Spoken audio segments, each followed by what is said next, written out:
अहम खबर आप तक पहुँचाएँ कि मियाँ इफ्तिखार हुसैन अवामी नेशनल पार्टी खैबर पख्तूनख्वा के सदर मुंतखब हो गए हैं। हुसैन शाह सूबाई जनरल सेक्रेटरी होंगे। आपको अपडेट कर रहे हैं इस हवाले से। मज़ीद तफसीलात जानेंगे डॉन न्यूज़ के नुमाइंदे आरिफ हयात से। आरिफ, मज़ीद तफसीलात से आगाह कीजिएगा। जी बिल्कुल, अवामी नेशनल पार्टी का जो इंट्रा पार्टी इलेक्शन है तो उसका सिलसिला जारी है। दीगर जो सूबे हैं उनके इंट्रा पार्टी इंतखाबात मुकम्मल हो गए और आज खैबर पख्तूनख्वा की इंट्रा पार्टी इलेक्शन थी अवामी नेशनल पार्टी की, जिसमें मियाँ इफ्तिखार जो है तो वो सूबाई सदर मुंतखब हुए और इस तरह हुसैन शाह अवामी नेशनल पार्टी के सूबाई जनरल सेक्रेटरी मुंतखब हुए हैं।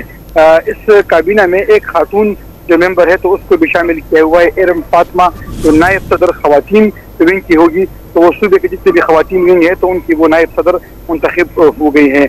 तमाम जितने भी सूबाई काबीना के इनके मेंबरान हैं तो उनका इंतखाब जो है तो वो बिला मुकाबला हुआ और पार्टी के सूबाई कौंसिल जो है तो उसने इस तंजीम की जो तश्कील इन्होंने है तो वो मुकम्मल कर दी। इसके बाद फिर मरकजी जो काबीना है तो उसका इंट्रा पार्टी इंतखाबात होगा, उसके लिए आइंदा तारीख का ऐलान किया जाएगा।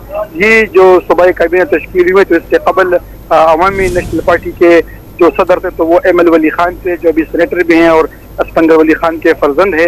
अब जो है तो पार्टी की जो सूबाई जो जिम्मेदारियां हैं तो वो मियाँ इफ्तिखार के हवाले कर दी गई हैं, जिससे कबल वो 2 बार सूबाई वजीर भी रह चुके हैं और कई बार वो MPA भी मुंतखब हुए हैं नौशहरा से। इस बार उसको पार्टी का सूबाई सदर जो है तो वो बना दिया गया है और इसके बाद अब पार्टी की मरकजी जो तंजीम है उसका सिलसिला शुरू होगा और उसके लिए जल्द ऐलान किया जाएगा।